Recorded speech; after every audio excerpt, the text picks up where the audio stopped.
Hey, Rogue Nation, thanks for joining us for another episode of While You Were Working.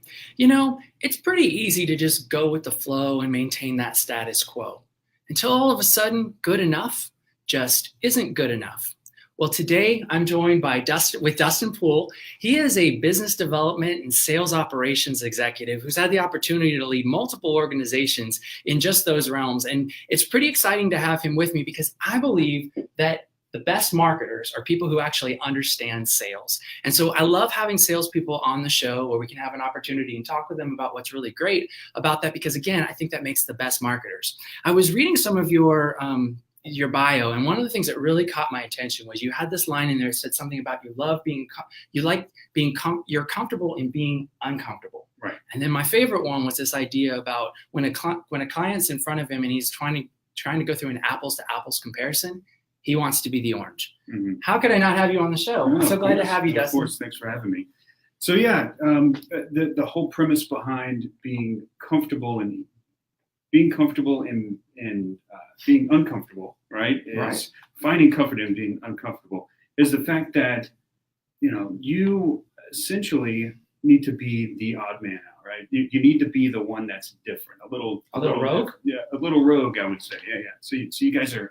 You feel the same way we do about, or I do about sales and marketing. And I like to say apples to apples is not where I want to be. And the reason for that is because whenever you're an apple being compared to another apple, it comes down to price, right? And I don't want to be on the race to zero, right? Because if you're looking for a profitable business, that's not where you want to be.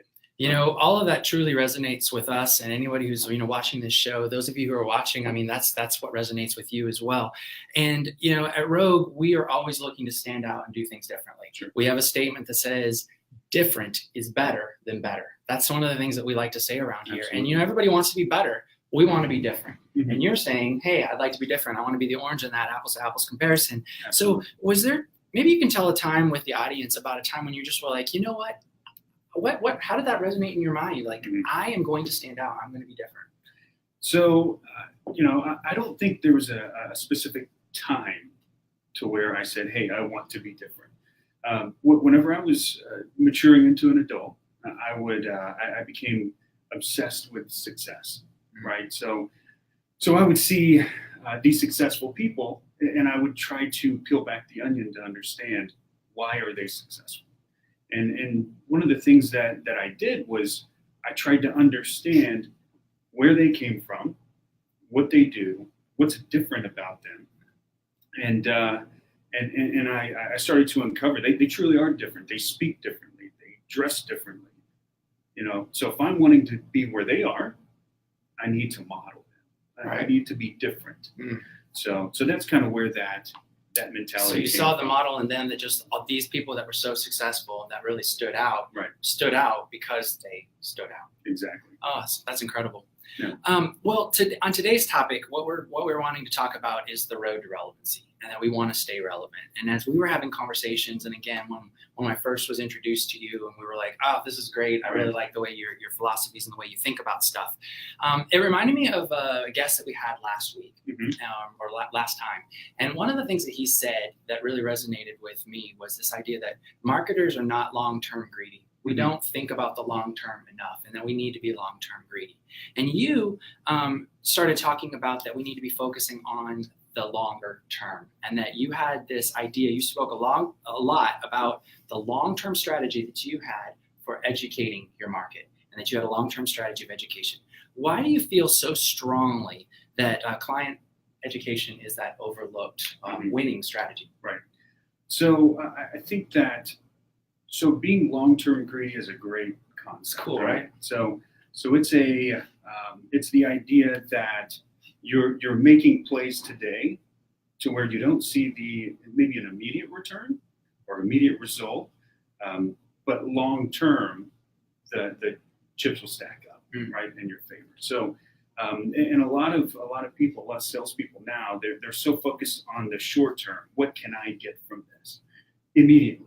Instant gratification, which is really crippling in some ways. But I think if you if you do the long-term play, and you position yourself to where you shift your focus to your customer or your prospect and try to provide as much value as possible, I think that ultimately you'll win whenever they need something, because they know that you have their best interest in mind. Right. And you've laid those breadcrumbs out there. Exactly. When they go back, they can find Mhm. things that I guess resonate with them as Right. well.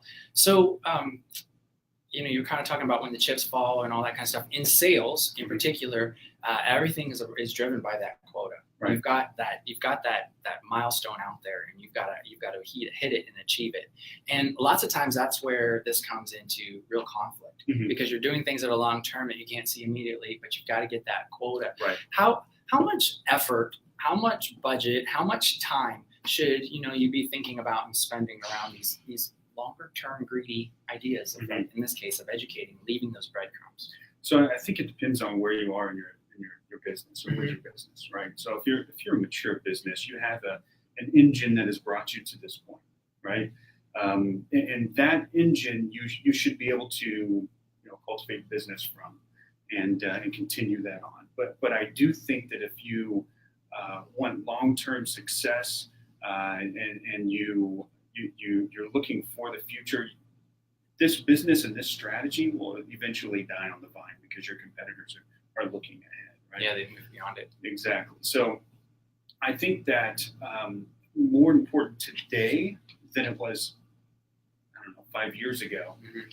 It's information is so accessible, and people are looking for information. They're looking to be educated. So if you're not there in front of them, educating them, even though they're not ready to buy yet, then you're going to be forgotten, right? So I think it's very important to educate no matter what. Now, depending on where you are with your business, that will dictate the amount of budget, the amount of time. But for a mature business, I would say 60%, 60% plus. Excellent. Right. And again, really just thinking about that long term, and that idea of what got you here is not going to keep you there. Right. And it's so easy to maintain that status quo. Yes, And it is. I think there's a statement that says if you're uncomfortable with change, Mhm. you're going to be a whole lot less comfortable with being irrelevant. Absolutely. And I think I 100% think agree. that's exactly what you're saying there. Yeah. You've had an opportunity to work at a variety of businesses, Mhm. and we also, another thing that we shared in common was this idea around commoditized businesses. You've Right. left some of those. We work with a lot. I mean, there are a lot of businesses that are, quote, commoditized. Sure. And one of the things that we talk a lot about here is this idea that if you believe you're a commodity, then you've already lost. That's and right. again, that was something that really resonated with us together. What's your perspective on commoditized businesses? And then more importantly, what's the remedy for avoiding that mindset? So a commodity in and of itself is not a bad thing, right? Trying to sell a commodity on its own will get you in trouble. Your race to the bottom. Exactly. So you're going to the race to the bottom. Long term, the revenue is not going to be there. So you have to know how to pivot out of that strategy. And one way to do that is make your commodity more valuable, right? And by doing that, you can charge more. You're not an apple, right? So instead of being the apple, how about you sell the apple as well as the juicer, right? So you can make juice with the apple. What about a recipe book or a cookbook to then, cook delicious recipes? Service on the juicer. Exactly. So there's all kinds of different things. You're buying a grill. You're not just buying the grill. You need a lot of other stuff that goes along with it. Sure. So how do you package that up to where it's more valuable? Gaming systems are the same way. You go out there. I would prefer to buy, a game plus the gaming system plus a controller rather than the gaming system. And I think that these marketers have figured that out. The people who think that way have realized that's what Exactly. That's a great thing. So yeah, so finding your we would call those as elements of value. What's your secret sauce? Right. That specialness, and then pulling all of that together, right, so that you can position yourself as more than Mm-hmm. commodity. Excellent. Exactly. You have just taken on a new role Mhm. at Plutus Health. And I'd love for you to talk to our listeners, Sure. let them know a little bit about that place, because I think it's a pretty exciting model that you guys are doing. And when you take on a new leadership position, obviously you're trying to come in, you're trying to make a lot of changes, you're trying to do things. That's the reason they hire you. Right. They want you to do some things.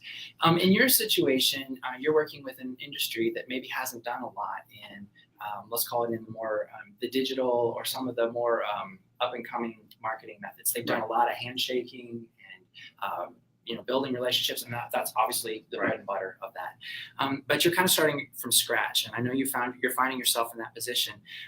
When you're in that position and you've taken on a new leadership position and you have to start from scratch, do you have some tips on what are the things that you need to be looking for? What are those must-haves? What are the things that you have to do in order to start from scratch? So I think number one, you need to understand what has brought your business to where it is today. And so you leverage those clients that your business is built on, right? And you interview them, you understand why they chose your company and why they continue to leverage your services or product or technology. Right. And so that's the essentially honeypot, right? And then once you understand why, then you can figure out how to scale that, right? And that's the reason, it's not, people think their website and collateral and a deck or whatever it may be is your answer to success. Okay, you heard it here first. Those are not the answers. Yeah, they're not. No, I promise. I'll explain why. So you have to understand your messaging and the foundation of your business, right? And then you can lay or bolt on that stuff onto your foundation. Even your sales operations are built upon that foundation, and that's why we chose Road, right? So you guys get that. We interviewed quite a few different marketing firms, branding firms, and what stood out with you guys is the fact that before we do anything, before we show anyone anything, you guys get to the root and figure out, if we're going to be successful long term, if we're going to try these different marketing strategies, these channels, whether it's whatever, Pinterest or whatever, we need to understand what to say to these people. Yeah, to absolutely. So, yeah, I love that, and thank you for that. Mm-hmm. We're excited to have you guys as a new client of ours, and at the same point in time, it's also refreshing. I mean, just as much as you're looking for something, we're looking for something too. Sure. And so I think there's so much in this. This joint, like we're kind of believing of the same things, right. And that's really smart. Kind of in that vein, we talked a lot about transparency. Even sure. this podcast, this video podcast, you start the button, right. start broadcast, yeah. It goes, whatever's happening is happening, yeah. And then you hit end and it's over, and whatever happened is exactly what happened. Right. And it's very transparent and all those kinds of things.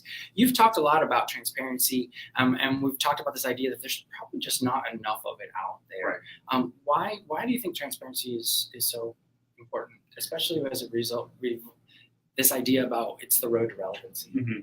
So transparency is kind of a cliche, right? But it's a cliche for a reason, right? People at the end of the day want to work with people that they trust and they've invited into their circle of trust, right? And they want to be able to shake your hand. And there was I'll tell you a story about transparency and kind of my experience. I had a director that she was very close to the vest with a lot of her personal life and all that, and that's fine. But there's a sense of a corporate facade that a lot of people put up, and I think it's detrimental because when someone has this wall up, if you have a wall up, whoever you're speaking to will also have a wall. And in order, again, we go back to people buy from people they trust. And if there's not a mutual trust factor there, it's probably not going to work out. Right. So I think transparency is huge. I think authenticity is huge. People need to know you and the real you, right? Absolutely. And so yeah, I think that's probably the key to being successful. I love it. Yeah. Well, and then being that authentic, transparent you, whatever that you as a person, Right, you sure. as a brand, Yeah. being that is how you stay relevant. Absolutely. It is how you stay on that road, and it is hard. It's hard to do because it's so much easier to put that wall up. It's so much easier to protect yourself. Right. Well, it's amazing how fast time goes. Sure. It's I guess we're probably a good 20 minutes in already. Yeah. I never let anybody leave without asking them this question, though, Sure. because the whole show that we've put this together, the whole reason that we spend any time at all is because too often we sit at our desks and we do our jobs, and we do our jobs well, and we kind of maintain that status quo, and we're moving forward and we're trying to do great, but we're so busy focusing on our jobs that we forget to look up and look out and say, gosh, there's other things that are happening here. What do you think people aren't paying attention to right now, but they should be? Yeah. So I think that the conversation we're having with our customers is important. And you know, again, you go back to creating that circle of trust and having that handshake. It doesn't have to be a physical handshake, right? But it's still that relationship building.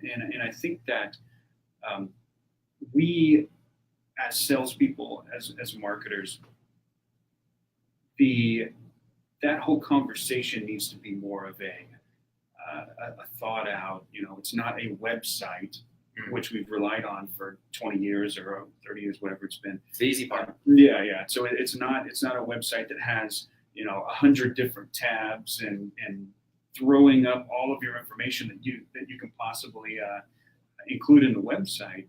I would rather have a nice landing page with a story relating to that specific customer, with a video maybe, or some sort of testimonial, some way to connect with people digitally. And I think that people are starting to get that it needs to be not confusing, essentially, right? So you have a page that has 2 links on it, 3 links, and it's just creating a personal relationship digitally. Really, I think that's something that I've come to realize over the last 6 months to a year.